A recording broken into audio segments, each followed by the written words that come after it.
Au nom du Père, du Fils et du Saint-Esprit, un seul Dieu. Amen. Chers frères et sœurs, permettez-moi de vous parler d'un thème qui est très important dans notre religion chrétienne, qui est le poisson, un des symboles du christianisme.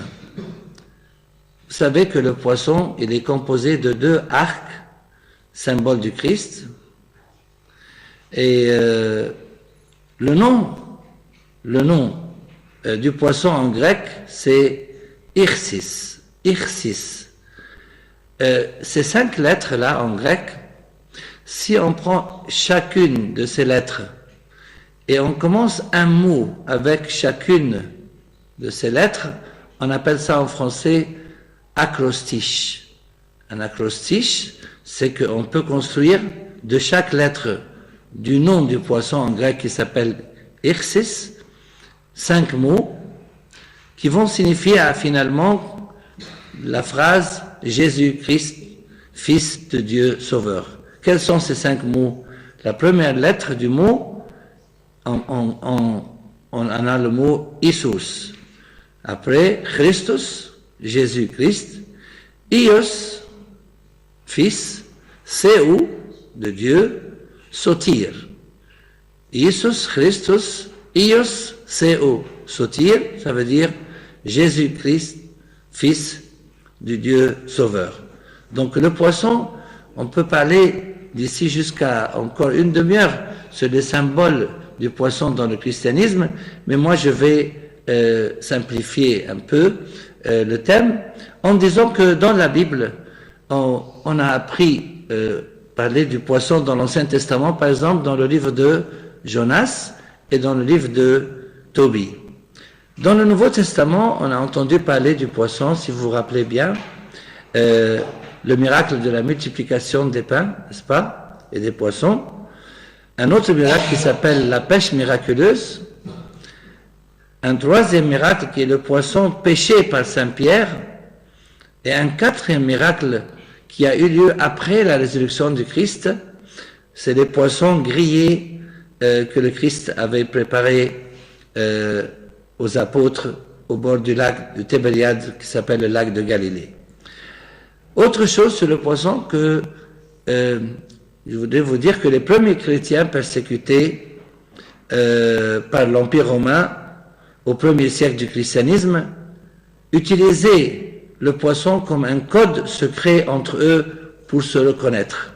C'est-à-dire, il y avait un grand danger de déclarer officiellement sa religion dans l'Empire romain.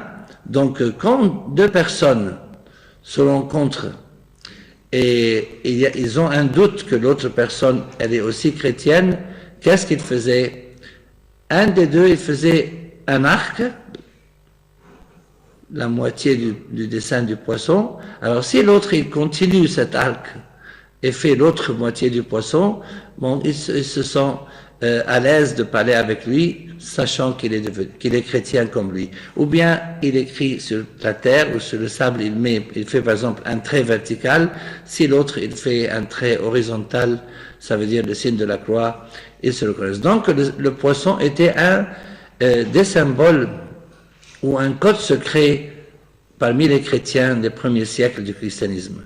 Aussi, pour terminer, le poisson, il est le symbole de 2 choses très importantes. Il est le symbole du baptême et de la résurrection.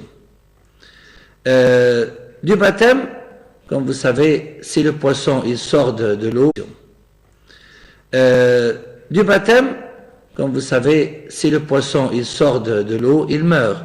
Aussi, un chrétien, après son baptême, s'il sort de l'église, il ne peut pas continuer à vivre spirituellement. Et aussi, le poisson est le symbole de la résurrection.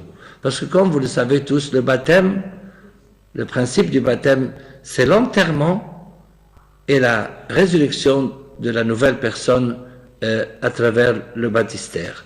Donc, le baptême, un nouveau baptisé, il est ressuscité de sa première personne.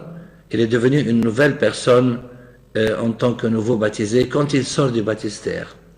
Et c'était la raison pour laquelle si vous vous rappelez, au 1er siècle du christianisme, à partir du 4e siècle aussi,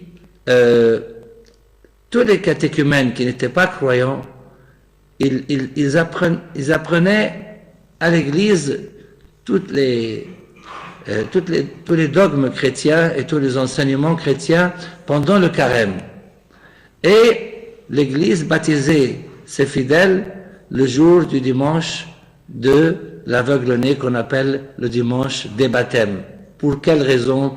Pour qu'ils puissent assister avec les fidèles à la Semaine Sainte, n'est-ce pas? À partir du dimanche des Rameaux, et bien sûr à partir du vendredi de fin de carême, samedi de Lazare, dimanche des Rameaux, et aussi toute la Semaine Sainte, et le jour de la messe pascale, le samedi soir, lors de la procession de la croix et de l'icône du Christ ressuscité, ces nouveaux baptisés, ils faisaient partie essentiellement dans ce cortège-là, ou de cette procession, parce qu'ils sont ressuscités avec le Christ par leur baptême.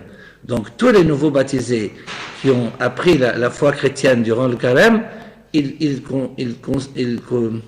contribuent et ils participent à la procession de l'icône du Christ ressuscité lors de la messe pascale le samedi soir. Et finalement, rappelez-vous que la plupart des apôtres de Jésus étaient des pêcheurs de poissons. Donc, Jésus, il les a transformés de pêcheurs de poissons à des pêcheurs d'hommes, comme il a dit à Saint-Pierre.